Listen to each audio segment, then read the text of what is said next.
Halo pemirsa GPR TV, bertemu kembali dengan saya Mona Azari Nisa dalam laporan khusus 1 dekade Presiden Joko Widodo.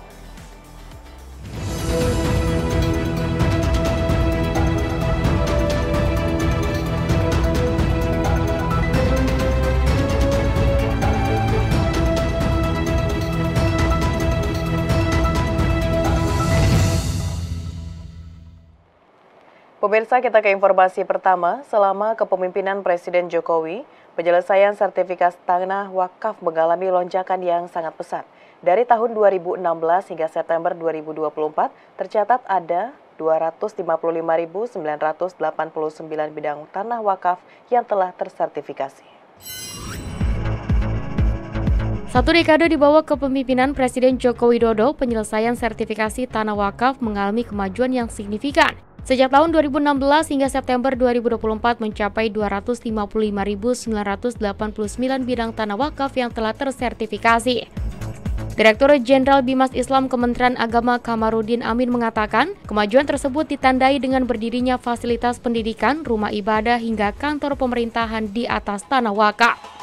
Ditjen Bimas Islam mencatat tanah wakaf yang digunakan antara lain untuk 1.110 kantor urusan agama, 1.180 madrasah negeri, dan 35.059 madrasah swasta. Hingga kini total luas tanah wakaf yang digunakan KUA mencapai 709.443 meter persegi dengan nilai aset mencapai 1,9 triliun rupiah.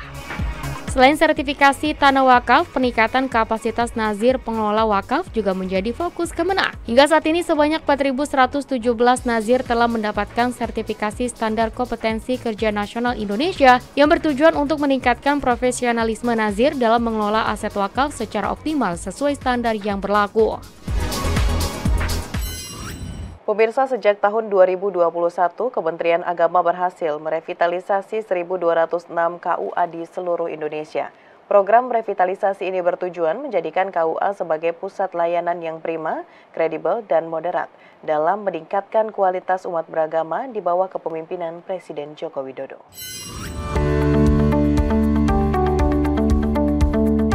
Suksesnya revitalisasi KUA menjadi salah satu program prioritas Kemenak sejak tahun 2021 di bawah kepemimpinan Presiden Joko Widodo dengan merevitalisasi 1.206 KUA di seluruh Indonesia. Dirjen Bimas Islam Kementerian Agama Kamarudin Amin menjelaskan terdapat 3 unsur utama yang menjadi perhatian dalam merevitalisasi KUA, yaitu sarana dan prasarana infrastruktur, sumber daya manusia, dan sistem layanan berbasis digital. Terkait infrastruktur, salah satu fokus KUA revitalisasi adalah pembangunan gedung KUA yang ramah difabel dan kelompok rentan, hingga dilengkapi dengan front office yang standar. Sejak tahun 2015 hingga tahun 2024, sebanyak 1.604 gedung KUA telah dibangun melalui skema pembiayaan SBSN. Kamarudin juga menambahkan program revitalisasi ini bertujuan menjadikan KUA sebagai pusat layanan yang prima, kredibel, dan moderat dalam meningkatkan kualitas umat beragama. Hasilnya, indeks kepuasan layanan KUA pada tahun 2023 mencapai 83,26 poin yang termasuk dalam kategori tinggi. Selain itu, Ditjen Bimas Islam juga mendapatkan nilai kepatuhan sebesar 92,70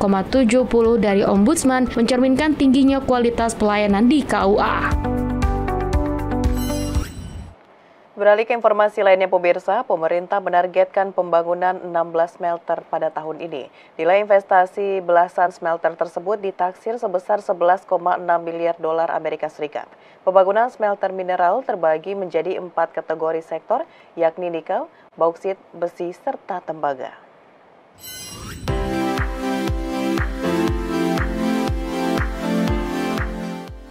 Presiden Joko Widodo dinilai berhasil memperkuat ekonomi Indonesia selama masa kepemimpinannya dalam 10 tahun terakhir. Resiliensi ekonomi Indonesia di bawah kepemimpinan Jokowi termasuk stabil di angka 5%. Salah satu faktor utama yang mendukung pertumbuhan ekonomi Indonesia adalah fondasi kebijakan yang memiliki efek berganda yang kuat. Salah satunya dengan program hilirisasi sebagai salah satu langkah penting untuk menjaga agar proses ekonomi tetap terjadi di dalam negeri.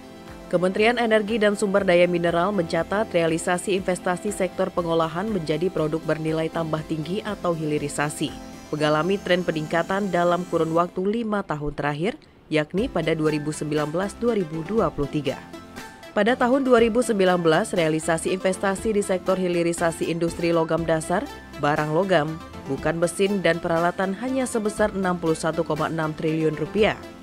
Namun pada 2020 meningkat menjadi 94,8 triliun rupiah. Selanjutnya pada tahun 2021, realisasi investasi di sektor hilirisasi tercatat sebesar 117,5 triliun rupiah. Meningkat kembali pada tahun 2022 menjadi 171,2 triliun rupiah. Serta pada tahun lalu melonjak menjadi 200,3 triliun rupiah. Staf ahli bidang ekonomi sumber daya alam Kementerian ESDM Lana Saria menyebut, sebanyak 16 fasilitas pemurnian mineral atau smelter selesai dibangun pada tahun 2024. Dengan total investasi sebesar 11,66 miliar US dollar atau setara dengan 183,39 triliun rupiah. Sehingga total di tahun 2024 target yang sudah terbangun ini ada 16 smelter yang terdiri dari 5 atau yang sudah terbangun 5 untuk nikel, sedangkan yang sedang dalam taraf proses konstruksi nikel ada 2, bauksit ada 7, besi ada 1 dan tembaga ada 1. Dengan nilai investasi keseluruhannya yaitu 11.666.000,2 US dollar.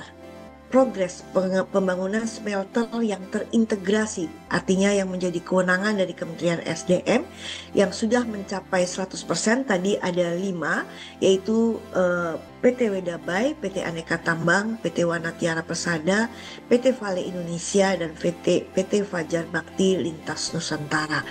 Untuk komoditas masing-masing adalah nikel, dan yang sedang dibangun adalah ada yang berupa tembaga yang hampir juga selesai, juga ada berupa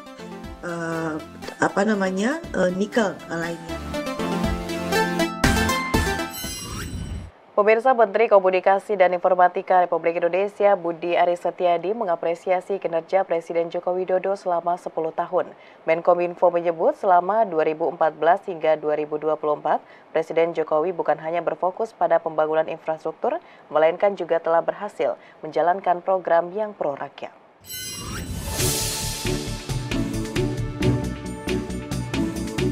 Menteri Komunikasi dan Informatika Budi Ari Setiadi memberikan apresiasi atas kinerja Presiden Joko Widodo selama menjabat sejak 2014 hingga 2024. Menurut Menteri Budi, Presiden Jokowi sudah melayani masyarakat Indonesia dalam banyak hal. Program yang diluncurkan tidak hanya fokus pada pembangunan infrastruktur, tetapi juga berpihak pada pemberdayaan kemasyarakatan. Capaian kemajuan di semua sektor yang masyarakat rasakan bersama tidak terlepas dari visi, kegigihan, dan dedikasi Presiden Jokowi yang telah memimpin pembangunan bangsa selama 10 tahun terakhir. Budi Ari berharap agar di pemerintahan Prabowo Subianto dan Gibran Rakabuming Raka bisa mewujudkan pembangunan berkelanjutan. 10 tahun ini sudah jadi fondasi yang baik.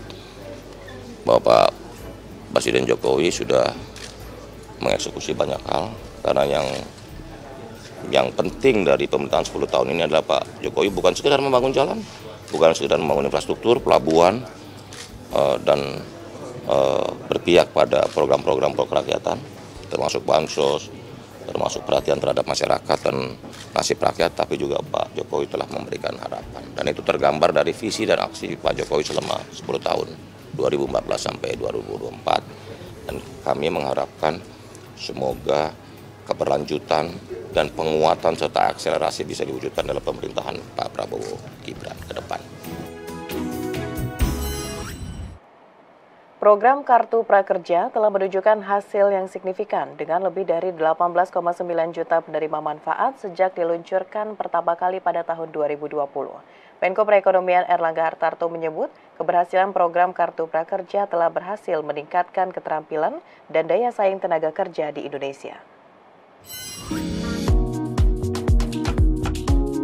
Satu dekade pemerintahan Presiden Joko Widodo di bidang ekonomi tercatat mengesankan. Stabilitas ekonomi terjaga dan berbagai indikator mengalami perbaikan di tengah turbulensi ekonomi global yang penuh ketidakpastian. Terlebih pada saat pandemi COVID-19 tahun 2020 lalu. Pemerintah membuat kebijakan dalam rangka melindungi para pencari kerja dan pekerja formal atau informal yang terkena dampak langsung dari berkurangnya aktivitas ekonomi nasional dengan program Kartu Prakerja. Pelaksanaan dan penyesuaian fokus dari program Kartu Prakerja sebagai salah satu langkah implementasi Instruksi Presiden Nomor 4 Tahun 2020 tentang refocusing kegiatan, realokasi anggaran, serta pengadaan barang dan jasa untuk percepatan penanganan COVID-19. Menteri Koordinator Bidang Perekonomian Airlangga Hartarto mengatakan, program Kartu Prakerja telah menunjukkan hasil yang signifikan dalam meningkatkan keterampilan dan daya saing tenaga kerja di Indonesia. Dengan lebih dari 18,9 juta penerima manfaat yang menerima besaran bantuan pelatihan dan insentif masing-masing peserta sebesar 3.550.000 dalam berbagai ekosistem prakerja. Airlangga menilai Kartu Prakerja tidak hanya membantu generasi muda, tetapi juga penyandang disabilitas, keluarga kurang mampu hingga masyarakat daerah 3T. Keberhasilan ini pun mampu menarik perhatian negara-negara seperti Kamboja, Thailand, Maroko, dan Sarawak di Malaysia. 28% yang menganggur, sebagian menjadi wirausaha, itu sebetulnya 26%. Kemudian mereka yang tetap bekerja namun pangkatnya naik itu sekitar 2%, dan 5% dari mereka yang berwira swasta menjadi formal, dan rata-rata pendapatannya ada peningkatan sebesar sekitar 10%. Pemirsa, usai jeda pariwara, Kominfo Newsroom akan kembali dengan informasi lainnya. Tetaplah bersama kami.